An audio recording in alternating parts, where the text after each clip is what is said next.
Over a dozen Tata trusts own more than 66% of the over $105 billion Tata Group.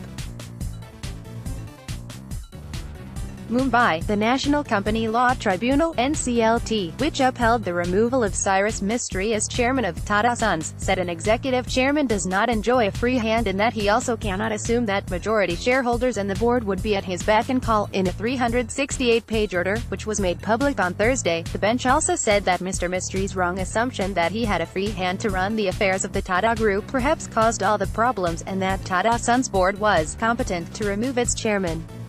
After a 4-month-long hearing, a special bench of the NCLT, Mumbai had on July 9 dismissed all the petitions filed by Mr. Mistry and his family-run firms alleging oppression of minority shareholders and mismanagement by the board.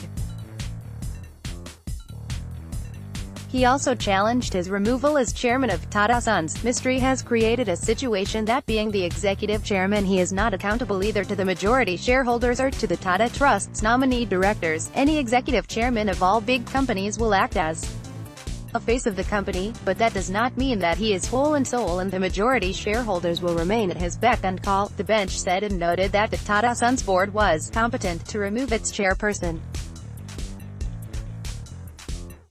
It can be noted that the Mistry family is the single largest non-promoter shareholders of the Tata Group with over 18.3% stake, which the family had been holding since the past 5 decades or so.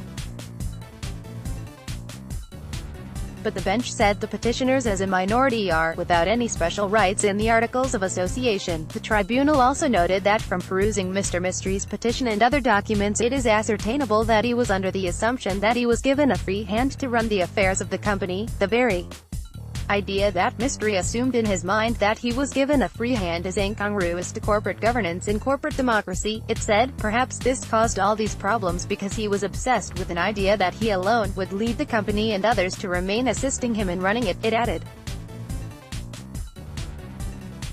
On Mr. Mistry's ouster as a director from the board, the tribunal said it was because the board and the majority shareholders, Tata Sons, had lost confidence in him, particularly after he admittedly sent out crucial information related to Tata firms to the Income Tax Department, and selectively leaked information to the press, apart from coming out in public against the company and its board members.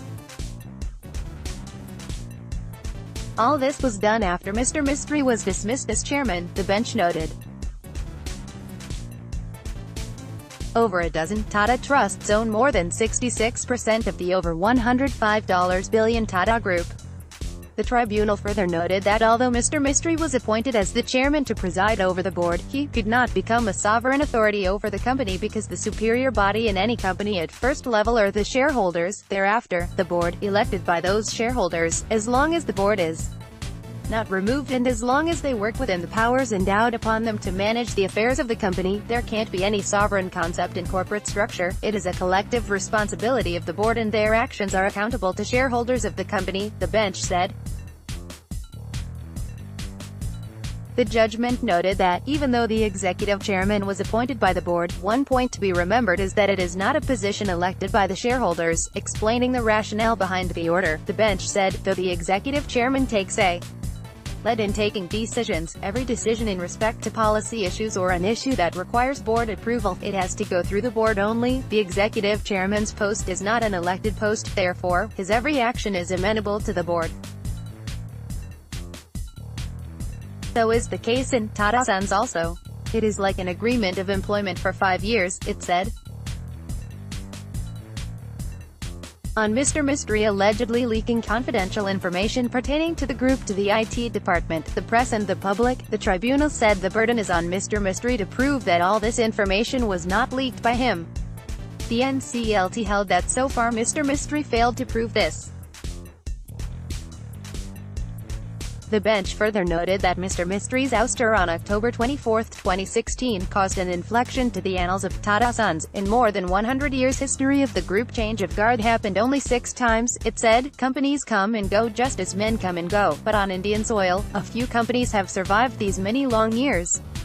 Of them, Tata is again unique for having its promoter shareholders, now Tata Trusts, spending all its might solely for the benevolence of the society. The judgment said, the petitioners is a minority without any special rights in the Articles of Association. The order noted, the petitioners are not founder members of the company. They have only come in 1965 by acquiring equity of 18.37% from erstwhile shareholders, who also had no rights in the Articles of Association. Therefore, the petitioners can be called as investors, it said.